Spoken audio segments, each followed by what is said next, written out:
નમસ્કાર વિદ્યાર્થી મિત્રો.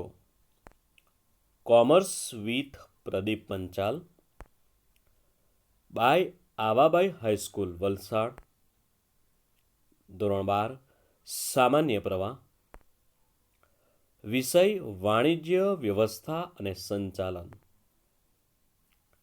પ્રકરણ 10, બજાર પ્રક્રિયા સંચાલન. આજના આ વિડીયોમાં આપણે બજાર પ્રક્રિયાના કાર્યો જે છે એ કાર્યોમાં આજે આપણે 1 થી 7 કાર્યો જોઈશું.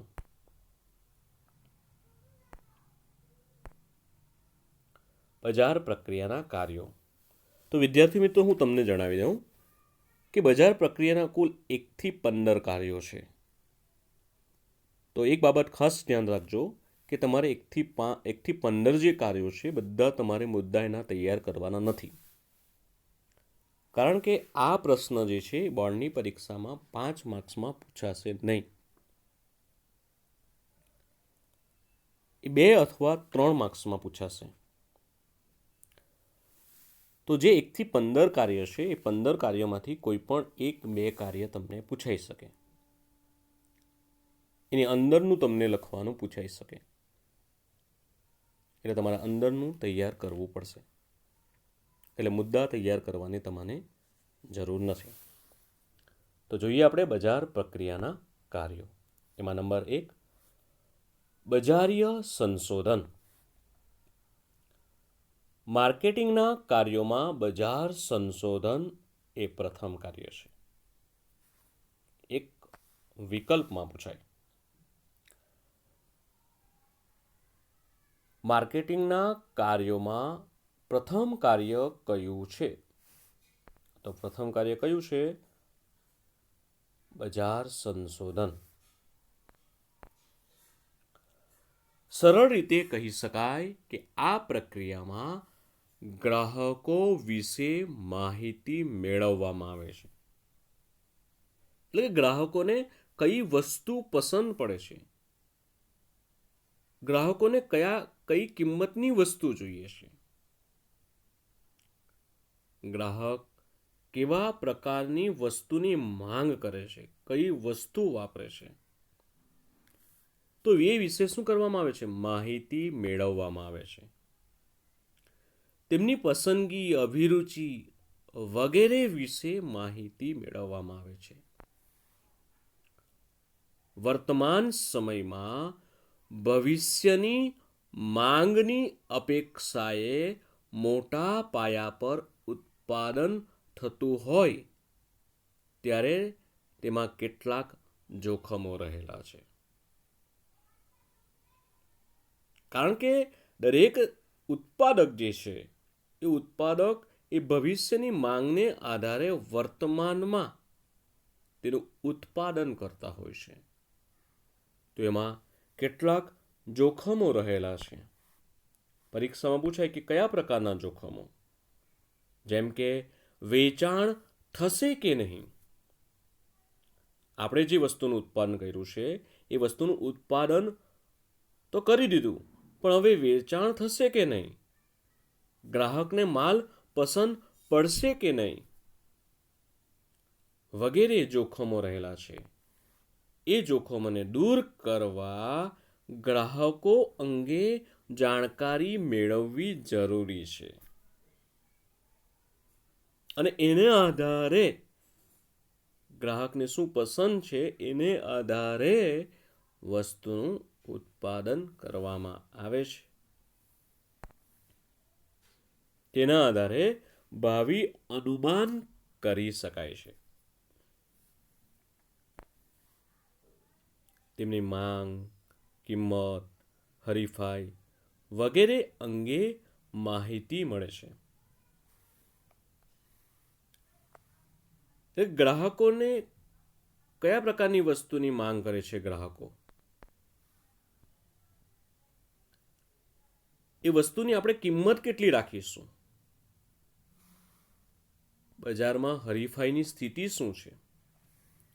વગેરે માહિતી મેળવવામાં આવે છે. આ માટે વિવિધ પદ્ધતિઓનો ઉપયોગ કરવામાં આવે છે.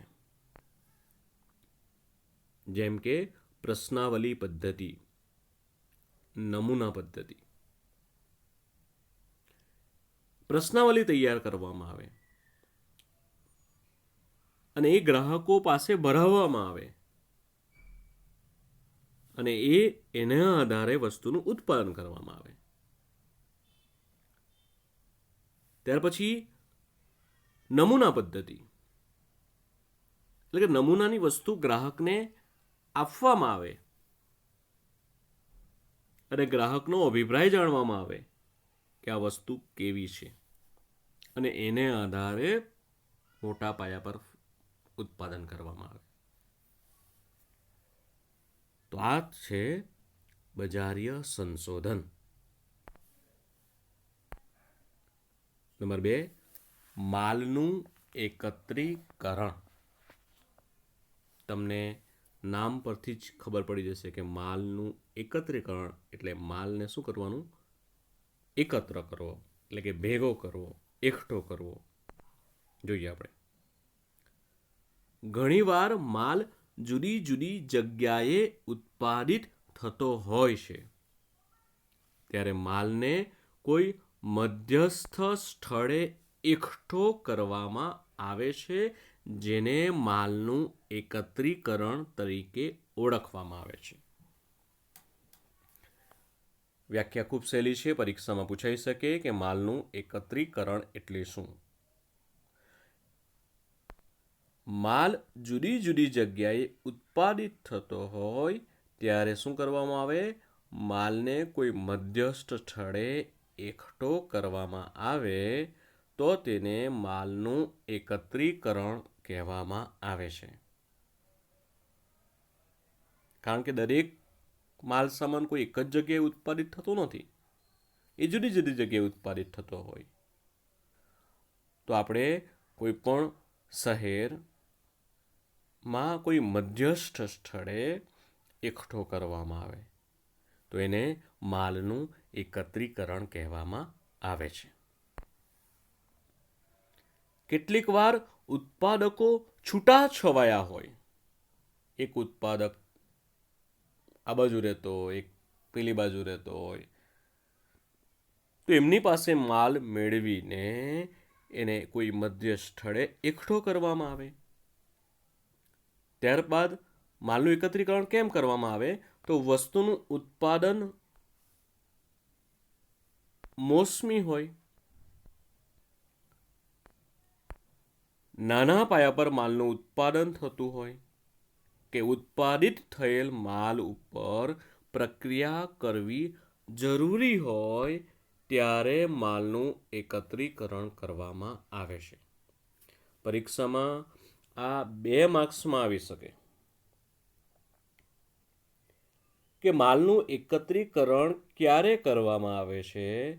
તો જ્યારે ઉત્પાદકો છૂટાછવાયા હોય, વસ્તુનું ઉત્પાદન મોસમી હોય, નાના પાયા પર માલનું ઉત્પાદન થતું હોય કે ઉત્પાદિત થયેલ માલ ઉપર પ્રક્રિયા કરવી જરૂરી હોય તો ત્યારે માલનું એકત્રીકરણ કરવામાં આવે છે. આમાંથી 2 પ્રશ્નો પૂછાઈ શકે. માલનું એકત્રીકરણ એટલે શું? માલનું એકત્રીકરણ ક્યારે કરવામાં આવે છે? આ 2 પ્રશ્નો પરીક્ષા માટે અગત્યના છે. આગળ જોઈએ. નંબર 3, માલને વપરાશ લાયક બનાવવો. ઘણીવાર માલને વપરાશ યોગ્ય બનાવવા માટે જરૂરી પ્રક્રિયા કરવી પડે છે. આ પ્રક્રિયાઓ સામાન્ય રીતે કાચા માલના સંગ્રહ સ્થાને જ કરવામાં આવે છે. માલ વપરાશ યોગ્ય બનાવતા તેની બજાર કિંમત વધી જાય છે. ગ્રાહકની જરૂરિયાત મુજબ જ પ્રક્રિયા કરવામાં આવે તે જોવું પણ જરૂરી છે. દાખલા તરીકે અનાજની સાફ સૂફી કરવી, ફળોને પકવવા વગેરે. એટલે કે જે જગ્યાએ અનાજનું ઉત્પાદન થયું હોય ખેતરમાં, ત્યાર પછી એને કોઈ મધ્યસ્થ સ્થળે એકઠો કર્યો, પછી હવે એને શું કરવામાં આવે, એને જો આપણે સાફસૂફ કરવામાં આવશે તો ગ્રાહકની જરૂરિયાત પણ સંતોષાશે. હવે અનાજની સાફસૂફ કરવાથી એની બજારમાં કિંમત વધી જશે. ત્યારબાદ ફળો પકવવા. ફળો કાચા જો આપણે ગ્રાહકોને વેચશું તો એની કિંમત ઓછી હશે, તમે બધા જાણો જ છો. દાખલા તરીકે કેરી. જો એને પકવીને વેચવામાં આવે તો એની કિંમત પણ વધી જશે. તો એને કહેવાય માલને વપરાશ લાયક બનાવવો. નંબર 4, માલનું પ્રમાણીકરણ અને વર્ગીકરણ. માલનું પ્રમાણીકરણ એ એવી પ્રક્રિયા છે કે જેમાં માલ કેવો હોવો જોઈએ તેના ધારાધોરણો નક્કી કરવામાં આવે છે. માલનું પ્રમાણીકરણ એક એવી પ્રક્રિયા છે કે માલ કેવો હોવો જોઈએ એના ધારાધોરણો નક્કી કરવામાં આવે છે.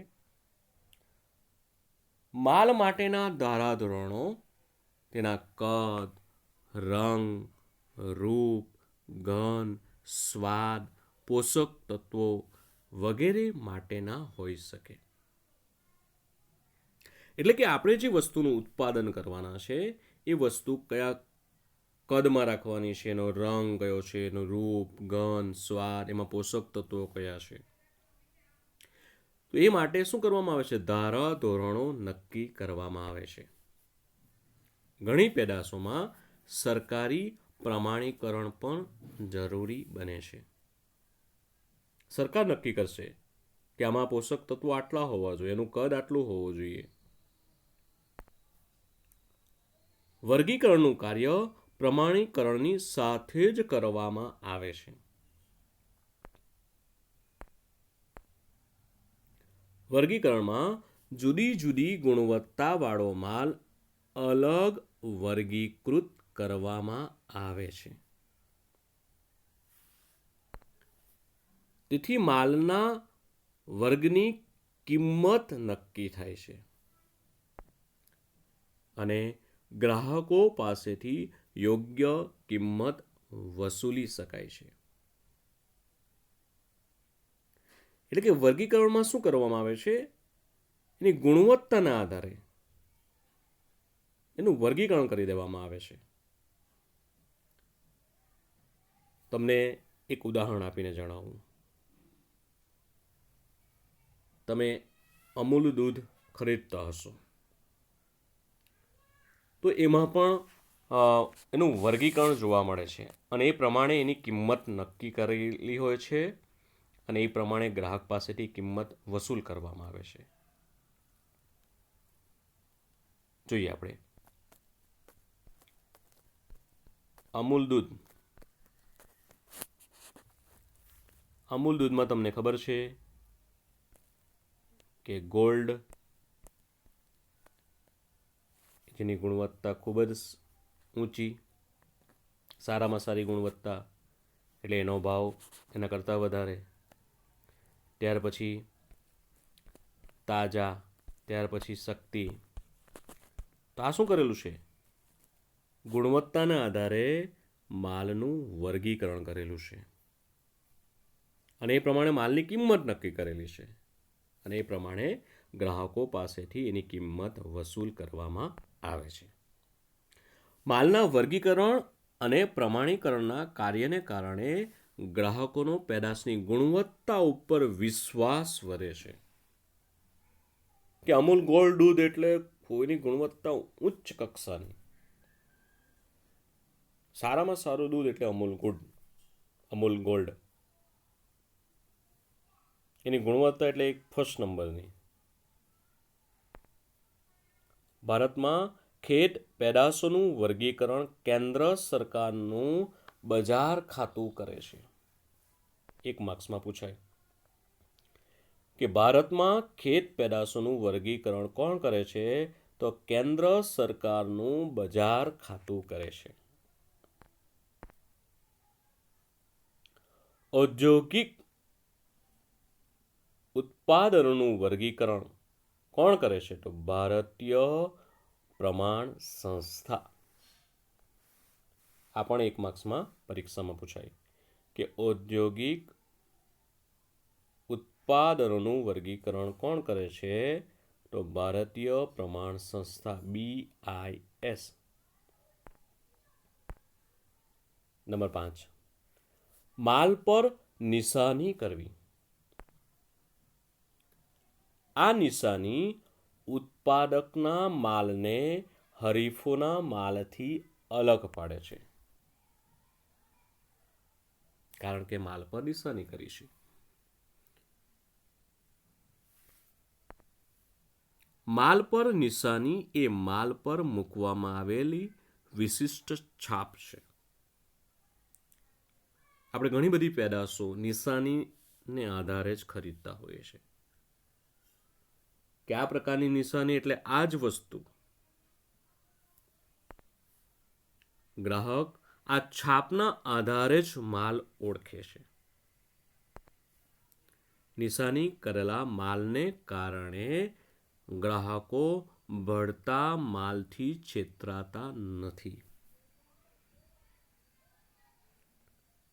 કારણ કે નિશાનીના આધારે જ લોકો ખરીદતા હોય છે.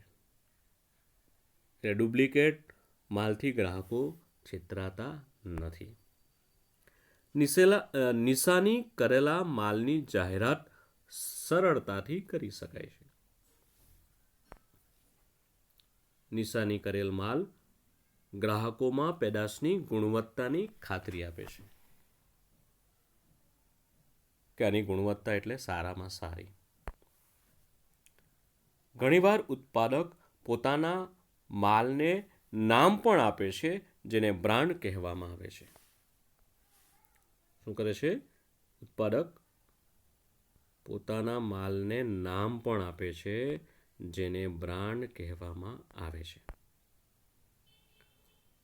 બ્રાન્ડમાં કોઈ પણ નામ આપવામાં આવે, નિશાની, નંબર, ઉત્પાદકનું નામ કે ચિત્ર લઈ શકાય. 1 માર્ક્સમાં પૂછાય કે બ્રાન્ડમાં શું લઈ શકાય? તો નામ પણ હોઈ શકે, નિશાની, નંબર, ઉત્પાદકનું નામ કે ચિત્ર લઈ શકાય છે. નંબર 6, કિંમત નિર્ધારણ. ઉત્પાદક પોતાના ઉત્પાદન અંગે વિવિધ પ્રકારના ખર્ચનો અંદાજ મેળવે છે કે વસ્તુનું ઉત્પાદન કરવા માટે કયા કયા પ્રકારનો ખર્ચ થયો, જેમાં માલનો ઉત્પાદન ખર્ચ, માલનું પેકિંગ, વીમો, વિતરણ, જાહેરાત વગેરે ખર્ચનો સમાવેશ કરવામાં આવે છે. એટલે કે પહેલાં નક્કી કર્યું કે એનો વસ્તુનું ઉત્પાદન કરવા માટે કેટલો ખર્ચ થયો, પછી એનું પેકિંગ કરવા માટેનો કેટલો ખર્ચ થયો, એ વસ્તુનો આપણે વીમો લીધેલો છે તો વીમાનો ખર્ચ કેટલો, વિતરણ એટલે એક સ્થળેથી બીજે સ્થળે આપણે માલ પહોંચાડવાનો છે તો એનો ખર્ચ અંદર એડ કરવામાં આવે. એ વસ્તુ ગ્રાહક ઓળખે એ માટે એની જાહેરાત આપવામાં આવે તો જાહેરાતનો ખર્ચ વગેરે ખર્ચનો સમાવેશ કરવામાં આવે છે. આ પડતરમાં જરૂરી નફાની રકમ ઉમેરી વેચાણ કિંમત નક્કી કરવામાં આવે છે. એટલે કે આ બધું જે ખર્ચ કર્યો તે એને કહેવાય પડતર કિંમત. પછી આપણે અંદર શું કર્યો? નફો એડ કર્યો એટલે આપણને શું મળી? વેચાણ કિંમત, જે તમને બધાને આવડે જ છે. કિંમત નિર્ધારણ કરતી વખતે વસ્તુની માંગ અને હરીફોની કિંમતને પણ ધ્યાનમાં લેવામાં આવે છે. 1 માર્ક્સમાં પૂછાય કે કિંમત નિર્ધારણ કરતી વખતે કઈ બાબત ધ્યાનમાં લેવામાં આવે છે? તો વસ્તુની માંગ અને હરીફોની કિંમત. બજારમાં વસ્તુની માંગ કયા પ્રકારની છે? એ જ પ્રકારની વસ્તુ હરીફો કઈ કિંમતે વેચે છે? એ બાબત ધ્યાનમાં રાખીને કિંમત નક્કી કરવામાં આવે છે. પેકિંગ પહેલાં કિંમત નિર્ધારણ એટલા માટે જરૂરી છે કે કાયદા અનુસાર વસ્તુના પેકિંગ પર કિંમત છાપવી ફરજિયાત છે.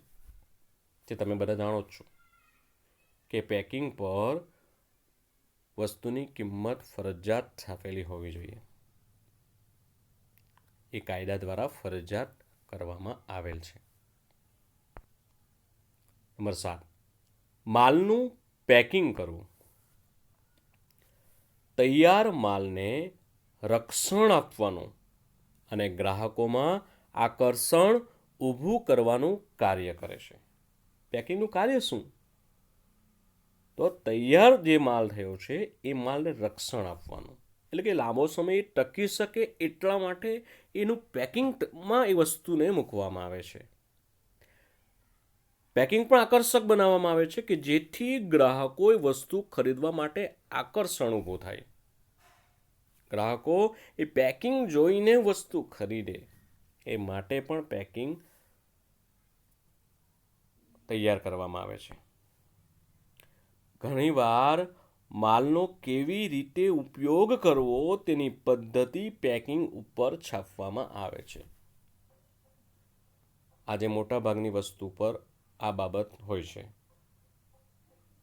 કે વસ્તુને આપણે કેવી રીતે ઉપયોગ કરવાનો છે એ ઉપયોગ કરવા માટે પેકિંગ પર આખી એની પદ્ધતિ જણાવેલી હોય છે કે આમાં જે આ વસ્તુ છે એ વસ્તુનો આ રીતે ઉપયોગ કરવાનો છે. લગભગ દરેક પેદાશને પેકિંગની જરૂરિયાત રહે છે. પેકિંગ એ પેદાશના વસ્ત્રો કહી શકાય. પેકિંગને કારણે પેદાશની ઉપયોગિતામાં પણ સરળતા રહે છે. એનો ઉપયોગ કરવો પણ આપણને સરળ રહે છે. પેકિંગને કારણે પેદાશની હેરફેર પણ સહેલાઈથી થઈ શકે છે. એટલે કે એક સ્થળેથી આપણે બીજે સ્થળે લઈ જવું હોય તો એ પેકિંગ કરેલું હોય તો આપણે સરળ રીતે એને લઈ જઈ શકીએ છીએ, સાચવી શકીએ છીએ.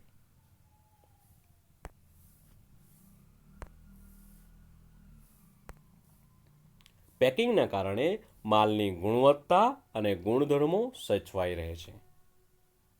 એટલે માલની ગુણવત્તા જેવી છે તેવી જ રહેશે. એમાં એના ગુણધર્મો જે છે તે પણ તેવા ને તેવા જ રહેશે.